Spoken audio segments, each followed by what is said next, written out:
Buenos días, Dios les bendiga, bienvenidos a esta nueva transmisión.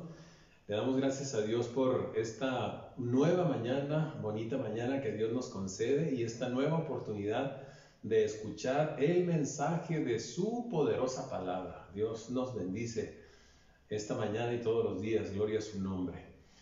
El mensaje que traigo para ustedes en este momento lo he fundamentado en el libro del Génesis, el capítulo 41, 42 y 47. Los invito a que en cualquier oportunidad durante el día lean esos tres capítulos. Si pueden leer desde el 41 corrido hasta el 47, es mucho mejor, pero esos tres que mencioné son los capítulos fundamentales donde voy a desarrollar este mensaje que le voy a compartir en esta mañana, que lleva por título ¿Cómo manejar los recursos en tiempos difíciles? Más específicamente hablando en tiempos de escasez, considerando estos tiempos en que sabemos que se ha reducido el flujo económico en muchas casas, en muchas empresas, en la comunidad en particular. Estos pasajes que le acabo de señalar hablan de Faraón, rey de Egipto, en el momento en que él tuvo un sueño muy intrigante. Ese sueño que tuvo lo interpretó José. Cuando Faraón se lo platica, le manifiesta lo siguiente: yo estaba en mi cama y en visiones de noche yo veía que había siete vacas gordas que iban cruzando el río y que detrás de ellas venían 7 vacas flacas y feas, decía el faraón. Aquellas vacas flacas y feas devoraban a las gordas, pero después de que las devoraban, continuaban igual de flacas y de feas, decía faraón. Luego tuve inmediatamente un sueño similar. Fue que veía una serie de espigas de trigo cargadas de grano y detrás de ellas venían otras 7 espigas secas, delgadas, que devoraban a las 7 espigas llenas, pero después de que las devoraban, esas espigas seguían secas y seguían delgadas. Eso lo preocupó, lo abrumó mucho a Faraón y entonces le mandó a hablar a José, que tenía la fama de interpretar sueños. Ciertamente lo interpretó y la revelación fue la siguiente: estos dos sueños, Faraón, le dijo José, significan una misma cosa. Y esto es lo siguiente: vendrán para Egipto 7 años de gran abundancia, pero detrás de esos 7 años de gran abundancia vendrán 7 años de una escasez extrema, tan extrema que los años de abundancia no van a venir a la memoria de nadie. Va a ser terrible aquellos años de escasez. Una vez que José le interpreta el sueño a Faraón, le da de inmediato un consejo y él le dice que lo pertinente es hacer un gran acopio en los 7 años de abundancia para estar preparados de tal manera que pudieran enfrentar los años de extrema escasez de la mejor forma. Cuando Faraón escuchó aquel consejo de José, de inmediato lo aprobó y entonces empezaron las acciones. Este relato que le estoy planteando tiene una enseñanza muy importante para nosotros, y es que ahorrar es algo fundamental para estar preparados para cualquier contingencia que podamos enfrentar en la vida. No obstante, aunque esta enseñanza es importante y fundamental, lo cierto es que hayamos estado preparados o no, lo cierto es que ahora estamos involucrados o nos encontramos en una situación donde en términos generales el flujo económico, los recursos económicos han mermado. Ante esta realidad es que yo le quiero compartir este mensaje que lleva por título, como ya se lo he mencionado, cómo manejar los recursos en tiempos de escasez o en tiempos dificultosos. Creo que es muy pertinente esta aportación en esta mañana para todos los que tenemos la oportunidad de escuchar la palabra de Dios. Y le voy a compartir algunas formas de proceder con este respecto. Una de ellas es: emplee sus recursos en lo que es indispensable, solo en lo que es indispensable. Esa es una forma de proceder muy importante para darle un buen manejo a los recursos en circunstancias así como las que estamos viviendo. La Escritura nos dice en el relato de Génesis 41, 42, 47 que el hambre que azotó a Egipto no solamente se limitó a esa localidad, sino que se extendió a otras partes, de tal manera que llegó hasta Canaán, la tierra donde vivían los hermanos de José. Fue abrumadora el hambre también allá, de tal manera que cuando sus hermanos y su padre escucharon que en Egipto había víveres, el padre envió a los hermanos de José a Egipto. Los envió armados con finanzas, con los recursos que necesitaban, precisamente con un solo objetivo: conseguir alimento. Abreviando un tanto la historia, le digo que los hermanos de José descendieron por 2 ocasiones a Egipto para conseguir alimento. En una ocasión llevaron dinero consigo solamente, otra ocasión llevaron consigo e incluso especias, con el objetivo de obtener el alimento que necesitaban. Por parte de los egipcios, se nos dice que ellos gastaron todo su dinero comprándole grano a José, en este caso, que los graneros de él eran los únicos supermercados a donde podían ir a adquirir alimento, de tal manera que los egipcios acudían a José para recibir del grano que él había acumulado, y gastaron todo su dinero, es lo que la palabra de Dios nos enseña. Una vez que hubieron gastado sus finanzas, fueron delante de José y le dijeron: ya no tenemos más dinero, se acabaron las finanzas, pero no queremos morir. ¿Qué podemos hacer? Entonces José les propuso: tráiganse los ganados, todos los ganados que tengan, tráiganlos y yo se los voy a canjear por alimento, por grano. Lo aceptaron los egipcios y así lo hicieron, empezaron a traer sus ganados. Yo quiero pensar que ellos ni siquiera les pasó por su mente en aquella ocasión el hecho de llegar a comprar un carruaje nuevo o llegar a comprar calzado, sino que lo único que tenían en su mente era conseguir el alimento, de tal manera que llevaron su ganado, lo estuvieron llevando por un buen tiempo, cada quien conforme a sus posibilidades, hasta que se terminó también. Se les acabó todo el ganado. Cuando se terminó, fueron con José y dijeron: tampoco ganado tenemos, ya se nos terminó, pero no queremos morir. Te ofrecemos nuestras tierras y te ofrecemos nuestras propias personas para que sirvan como siervos de Faraón y que tengamos alimento, que tengamos que comer. Entonces la escritura nos dice que José aceptó y dijo: está bien, yo voy a adquirir sus tierras y los voy a adquirir también a ustedes y les voy a dar que comer. Entonces, cuando vemos esta panorámica historia a la luz de Génesis, nos damos cuenta, no creo que sea difícil observar qué es lo que aquellas personas, tanto los hermanos de José como los egipcios, consideraron indispensable. ¿Lo alcanzó a ver? Para ellos lo indispensable era el alimento, el grano. No había otra cosa en sus mentes sino el alimento, porque era lo fundamental, era lo prioritario. Así que ahí invirtieron todos sus recursos. Trajeron dinero, trajeron especias, trajeron ganado, entregaron tierras e incluso su propia fuerza física, porque lo que tenían en su mente era comer. Era lo prioritario y lo más indispensable. Creo que nosotros podemos aprender algo muy importante con respecto a esto que dice la palabra de Dios. Y es que usted tiene que distinguir qué es lo que es verdaderamente indispensable en este tiempo para luego poner sus recursos ahí, invertir sus recursos ahí. No creo que sea muy dificultoso saber qué es lo más indispensable, aunque sería bueno dar alguna idea. Yo creo que lo más indispensable, igual que en el caso de aquellos del tiempo de José, es el alimento, ¿no cree usted? Un factor indispensable, el alimento, el pago de los servicios, atención médica, tal vez la necesidad de una consulta o de un medicamento.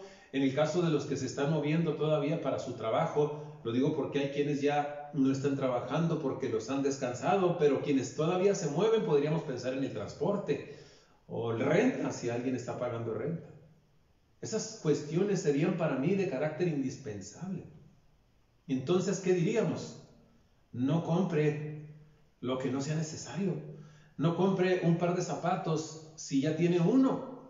Quiero que quede claro que estoy hablando así pensando en presupuestos que están ajustados. Si hay alguien que tiene un presupuesto holgado en este momento, pues gloria a Dios. Si cree que puede vivir 6, 7, 8 meses sin trabajar, gloria a Dios. Pero aún en este caso creo que habría que tener cuidado. Estoy pensando en que la mayoría tal vez esté teniendo presupuestos un tanto ajustados. Así que hay que tomar en cuenta lo que digo ahora a través de la palabra de Dios. No compre un electrodoméstico si usted puede hacer lo que ese aparato en un momento dado pudiera hacer. Por ejemplo, no compre un microondas si usted tiene una estufa en la que puede calentar los alimentos. Hacer compras de este tipo, inversiones de este tipo o gastos de este tipo sería derrochar las finanzas en este tiempo. Alguien podrá decir, pero es necesario, hermano. Sí, pero en este tiempo sería un derroche de dinero porque no son cosas indispensables. Sería malgastarlo. Y lo cierto es que el Señor Jesucristo mismo nos enseñó a no derrochar, a no malgastar, sino a cuidar. Por ejemplo, un pasaje donde el Señor Jesús nos enseña esto con su propia manera de actuar es Mateo capítulo 14 versículos 20 y 21. Los versículos anteriores nos narran el hecho de cuando Jesús alimentó a una multitud de 5,000 hombres sin contar las mujeres y los niños. Recuerda, es decir, aproximadamente unas 15,000 personas Jesús alimentó con unos cuantos peces y unos cuantos panes, se los multiplicó milagrosamente. Y dice la palabra de Dios que cuando se hubieron saciado, el Señor Jesucristo mandó recoger todo lo que había sobrado y los apóstoles recogieron todo de tal manera que llenaron 12 cestas llenas. Sin temor a equivocarnos, el Señor Jesucristo le dio un buen uso a aquel sobrante. Él nos enseñó a no derrochar. De manera que tenga mucho cuidado en ese sentido. Distinga qué es lo indispensable y emplee ahí sus recursos. Esa es una forma muy oportuna de actuar en tiempos difíciles. Pero vamos a agregar a esta forma otra forma más en la que podemos actuar en estos momentos de escasez y que viene siendo como un complemento de lo que acabo de mencionar. Por favor, tome en cuenta el pronóstico que se está dando en cuanto a el tiempo que va a durar la crisis. Tome en cuenta el tiempo que durará la crisis. Cuando yo voy a estos pasajes que le mencioné de Génesis, encuentro que José hizo un plan administrativo bien delineado, teniendo en cuenta el pronóstico que Faraón había recibido, porque Faraón recibió un pronóstico, ¿no es cierto? Vienen 7 años de abundancia, fue la primera parte del pronóstico y la segunda parte, pero luego vienen 7 años de extrema escasez, de hambre. Así que hay un pronóstico de por medio y José sabía muy bien o claramente a qué atenerse porque el pronóstico era exacto. Era en este caso un pronóstico infalible porque venía del mismo Dios. Recuerda, esos sueños se los trajo Dios a Faraón, era una revelación del Dios del cielo. Yo creo que esto sucede así porque Dios tenía un plan no tanto con Faraón, sino con el pueblo de Israel que fue beneficiado a través de estas acciones de José. De manera que José sabía exactamente el tiempo que duraría la crisis extrema, 7 años. ¿Escuchó eso? 7 años. ¿Por qué no nos alentamos un poco y pensamos que nosotros estamos muy bien? Aquellos iban a enfrentar 7 años de extrema pobreza, 7 años de una hambruna terrible. Ese era el pronóstico. De manera que en base a ese pronóstico, José traza un plan. Por favor, ponga atención en eso que digo. José traza un plan bien delineado. ¿En qué consistía ese plan? El plan era que iban a construir graneros en todas las localidades de Egipto, en cada una de ellas, diferentes graneros, para luego en los 7 años de abundancia llenarlos de todos los granos que iban a recoger en los alrededores de cada una de esas localidades. Ese era el plan. Para que una vez con aquella reserva en los graneros, entonces, cuando viniera el tiempo de la pobreza extrema, de la escasez, ellos iban a empezar a sacar poco a poco aquel grano para venderlo a los egipcios y a los pueblos aledaños según la necesidad que ellos tuvieran. Así que quedó bien trazado el plan, pero note que lo hizo en base al pronóstico. Afortunadamente, nosotros también tenemos un pronóstico. Este pronóstico viene del gobierno. El gobierno no es Dios, de manera que el pronóstico no es infalible, es tentativo, pero gracias a Dios hay un pronóstico en cuanto a cuánto tiempo va a durar más o menos la paralización económica, cuánto tiempo más. El pronóstico que yo tengo, la información que yo tengo, es que para el 17 de mayo, en los municipios de nuestro país que no están contagiados de COVID-19, van a empezar a rehabilitarse todas las actividades escolares y productivas. En los municipios como el nuestro, donde sí hay contagios de COVID, está previsto que para el 1 de junio, lunes 1 de junio, empiezan a rehabilitarse las actividades escolares y actividades económicas. Gloria a Dios, esperemos que así sea. El pronóstico es tentativo porque, como dicen nuestras autoridades de gobierno, también depende de cómo la sociedad se comporte si seguimos acatando las prescripciones precisamente del gobierno y del sector salud. Entonces así será. Como quiera, tenemos un pronóstico. Entonces, ¿qué debe hacer usted? Exactamente lo mismo que hizo José. Trace un plan. Es necesario sentarse a planificar, a escribir. En el último mensaje le compartí sobre la importancia de planificar las actividades de cada día. ¿Usted recuerda? Para poder pasar la cuarentena sin enloquecer, hay que planificar. En este caso, cuando se habla de finanzas, el principio es el mismo. Hay que sentarse y ver a la luz de los recursos que usted tiene. Más bien, hay que mirar los recursos que usted tiene a la luz del tiempo en que está pronosticado que va a durar la paralización económica todavía. Y entonces designar una cantidad específica de sus recursos, de su dinero, a cada uno de los aspectos indispensables, como lo acabamos de mencionar en el punto anterior. Se trata entonces de sentarse, de escribir, de hacer números, de calcular, porque debemos evitar emplear los recursos al tanteo. Siempre debemos evitar eso, pero de una manera especial en este tiempo. Deben utilizarse haciendo cálculos específicos y el pronóstico en cuanto al tiempo que durará más la paralización económica nos va a servir para hacer ese cálculo. De manera que planifique. Siéntese a planificar, porque hay un dicho popular por ahí que dice que el que falla en planificar, en automático está planificando para fallar. Si usted de veras se sienta a hacer un plan y le pide a Dios sabiduría para hacerlo, por cierto, la palabra de Dios dice que si usted está falto de sabiduría o la necesita y se la pide a Dios, Dios se la va a dar. Santiago capítulo 1 versículo 5. Pídale a Dios sabiduría para escribir un plan bien trazado, de tal manera que todo esté calculado. Si usted lo hace y usted sigue el plan, porque se trata de seguirlo, no solamente de hacerlo. Si usted sigue el plan, entonces usted tendrá más certidumbre, más confianza y por lo tanto más paz. Yo creo que Dios quiere que tengamos paz. Entonces, sigamos la instrucción de la palabra de Dios. Por favor, tome en cuenta el pronóstico que ya está dado en cuanto a lo que durará la crisis o este tiempo, específicamente hablando de nosotros, este tiempo de inactividad económica. Son dos formas de proceder muy importantes que le he planteado, pero permítame plantearle una tercera forma de proceder para manejar bien los recursos en tiempos de escasez. Comparta con otros su bendición. Esto pudiera parecer no muy coherente para algunos tal vez. ¿Cómo voy a compartir con otros si no tengo? No, pues desde la perspectiva bíblica, esta es una forma muy importante para darle un buen uso a los recursos en tiempos dificultosos. Comparta con otros su bendición, porque cada quien tiene bendición de Dios, estoy seguro, en el aspecto material, en el aspecto de lo que tiene que ver con los recursos para subsistir, de manera que hay que hacerlo.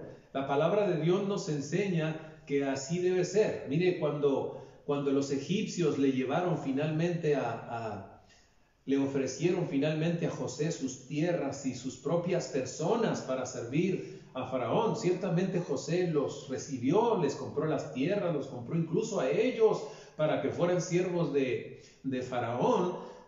Pero aunque José pudo actuar de manera inmisericordia después con ellos, tratarlos mal, abusar de ellos, José no hizo eso. sino que se actuó de una manera sensacional con ellos. La palabra de Dios dice que Él les dio la oportunidad de tomar semilla, les dio semilla y les dijo, miren, tomen aquí de lo que hay. Y simplemente les dio una instrucción, con esta semilla ustedes la van a sembrar y cuando venga la cosecha, lo que yo les voy a demandar solamente es que le den la quinta parte de su cosecha a Faraón, pero las otras cuatro quintas partes de la cosecha, ustedes se la van a quedar. Y de esas 4/5 partes van a tomar una parte para sembrar, para seguir sembrando. Vea las instrucciones que les da. Y la otra parte para alimentarse ustedes y sus niños. José se preocupaba porque la gente tuviera sustento y porque la gente tuviera un recurso que se estuviera reproduciendo. Se fija, la actitud de José, la actuación de él fue una actuación noble delante de los necesitados. Fue tan noble que la palabra de Dios me testifica que los egipcios le dijeron, Señor gobernador, usted nos ha salvado la vida. Qué significativo que el pueblo se dirija así hacia un gobernador, ¿no cree? Señor gobernador, usted nos ha salvado la vida. Y mire lo que le dijeron enseguida, denos el privilegio de ser esclavos de Faraón. ¿Cómo es eso? Sí, estaban contentos porque los estaban ayudando, porque les estaban extendiendo la mano. Y dijo, denos el privilegio de servirle a Faraón. Claro, porque lo iban a hacer en circunstancias favorables, porque iban a ganar, porque iban a asegurar la vida y porque iban a asegurar el alimento a sus hijos. ¿De dónde venía esa ayuda? Del gobernador José, de aquel que tenía una bendición, a quien Dios lo había bendecido y él estaba compartiendo de lo que Dios le había concedido. José no presumió que todo aquello que tenía era porque él era muy listo, porque era súper administrador, sino que él reconocía que la bendición venía de Dios y él estuvo dispuesto a compartir. ¿Cree que nosotros podemos hacer algo similar, por lo menos hasta cierto punto? ¿Algo similar a lo que hizo José? Yo creo que podemos. Con respecto a esto, déjeme le comento que leí en el WhatsApp el mensaje de 2 hermanas, que el contenido de su mensaje tiene que ver con lo que estoy diciendo en este momento. Déjeme trato de citar el mensaje de cada una de ellas. Una escribió, hermanos, estamos para servirles. Si alguno de ustedes tiene necesidad de alguna provisión, escribió la hermana, cuente con nosotros, díganos. Nosotros no tenemos mucho, mire lo que dice. No tenemos mucho, pero estamos dispuestos a compartir. Con confianza, nuestra familia está para servir. ¡Qué bonito! Otra dijo, bendiciones o bendecido día. ¿Alguien necesita algo? Preguntó a través de su mensaje. Si alguien necesita algo, díganos. Estamos para apoyarnos. ¡Qué hermoso! A eso me refiero. Y estoy seguro que si alguien levantara la mano y dijera, yo tengo necesidad de alguna provisión, estas personas que escribieron no solamente se quedarían en palabras, sino que estarían dispuestas a proceder. Eso es lo que la palabra de Dios nos enseña. Comparta con otros algo de lo que usted tiene, de la bendición que usted tiene. Comparta con alguien más necesitado. Ese es un principio bíblico para manejar bien los recursos en tiempos dificultosos. Si usted le comparte algo a alguien que tiene necesidad, tenga por seguro que está haciendo un buen manejo de sus recursos en estos tiempos de escasez. No estará desperdiciando, no estará mal empleándolo, lo estará empleando bien. Proverbios capítulo 19, versículo 17 dice, el que ayuda al pobre le da al Señor y el Señor se lo pagará. Dicho en nuestras propias palabras, Dios no se queda con nada. Comparta algo de lo que tiene con alguien que tiene menos. Es una forma de proceder bíblica y muy importante para hacer un buen uso de las finanzas. Voy a recapitular y le voy a recordar entonces que le he mostrado 3 formas de proceder, 3 maneras en que usted debe actuar para manejar bien, de la mejor forma, sus recursos en estos tiempos de restricción financiera. Primero, emplee sus recursos solo en lo indispensable. Segundo, tome en cuenta el tiempo en que va a durar la crisis, el pronóstico que ya se está dando en cuanto al tiempo que va a durar la crisis. En tercer lugar, comparta con una persona necesitada su bendición. Si usted procede de esta manera, le garantizo que relativamente hablando, por lo menos usted va a tener estabilidad material a pesar de las limitantes económicas que hay. Yo los invito a que en esta mañana oremos porque Dios multiplique los recursos a todas las familias. ¿Cree que Dios lo puede hacer? Vamos a orar para que Dios multiplique los recursos de todas las familias, de todas, así como multiplicó los bienes de aquella viuda que fue a pedirle auxilio al profeta Eliseo. Ustedes recordarán ese pasaje en 2 de Reyes capítulo 4, una mujer que quedó viuda y se quedó con deudas y los acreedores estaban acosándola y entonces ella le pidió ayuda al profeta Eliseo y Eliseo le dijo: ¿qué voy a hacer contigo? ¿Qué tienes en la casa? Solamente tengo una vasija, dijo la mujer, con aceite. Bueno, pues ve con tus vecinos y recoge todas las vasijas que puedas, enciérrate en tu casa y con esa vasija que tienes de aceite empieza a llenar todas las que tengas, todas las vasijas que consigas. Aquella mujer obedeció, consiguió muchas vasijas, se encerró en su casa con sus hijos, tomó la vasija que tenía el aceite y empezó a vaciar. La Biblia nos dice que el aceite de la vasija no cesaba y no cesaba y no cesaba y llenó todas las vasijas que ella consiguió hasta que llenó la última. Cuando tuvo todo aquel aceite, fue por el profeta y le dijo: tengo todo este aceite. El profeta le dijo: véndelo y págale a tus acreedores y con el resto vive tú y tus hijos. ¿Puede usted imaginar la cantidad de finanzas que iba a recoger de aquella grandiosa multiplicación? Dios es un Dios que multiplica. No lo podemos sacar de la ecuación. Nuestro Dios es un Dios que multiplica. Vamos a rogar para que Él lo haga. Desde luego, no debemos esperar que siempre sea de la misma forma. No vamos a esperar que siempre de una vasija de aceite o de un bote de aceite esté fluyendo y fluyendo y fluyendo sin terminarse. No tiene que ser precisamente así. Dios es un Dios que no lo vamos a encajonar en cuatro paredes o a Dios no lo vamos a encajonar, pues. Dios tiene la libertad de actuar. ¿Cómo lo va a hacer? Él sabrá cómo, pero Él puede multiplicar los recursos. Vamos a orar para que así sea y para que las familias reciban lo que necesitan para aplicar este mensaje en sus vidas de tal manera que les vaya bien en todo este tiempo de restricción económica. Padre, yo te doy gracias porque tu palabra es sabiduría, tu palabra es dirección, lámpara es a nuestros pies y lumbrera a nuestro camino. Gracias por este precioso tesoro que tenemos que nos guía. Oramos, Señor, en esta mañana por todas las familias de Chihuahua, del país y también del mundo, Señor, porque sabemos que hay necesidad en el mundo entero a causa de esta contingencia que todos enfrentamos.